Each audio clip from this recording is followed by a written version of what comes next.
Hello friends. তো তোমরা দেখেই বুঝতে পারছো যে আমরা কোথাও যাচ্ছি, জায়গাটা অনেকেরই চেনা। তো আজ হচ্ছে সানডে। সানডে মানে ছুটির দিন, এনজয় করার দিন। আর সানডেটা আরও স্পেশাল করে তোলার জন্য আমরা পৌঁছে গেছি চাকলতোড়ে তারারাম। এখানে অনেকেই এসেছে বেড়াতে। আর আমরাও পৌঁছে গেছি ফাইনালি। আমরা জলের সামনে এসে গেছি। আর আমাদের তো ফটো তোলা শেষ হবে না। এই যে বনশ্রীকে কেউ ফটোই তুলে দিচ্ছে না। আমাকে বকছে আমি তুলে দিলাম না, তাই চায়নাও তুলে দিল না। আর এখানে খুব সুন্দর একটা বিকেল কাটালাম বন্ধুরা মিলে।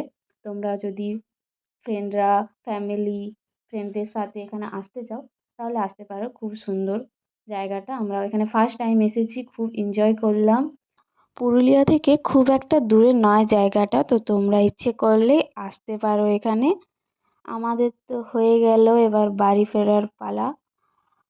ফাইনালি আমরা খুব এনজয় করলাম এখানে, খুব ফটো তুলেছি। আর এই যে আমরা সকলে খুব খুশি আছি এখানে এসে। একটা খুব সুন্দর বিকেল কাটলো এখানে। সবাই এখানেই শেষ করছি আমাদের ব্লগটা। সবাইকে বাই।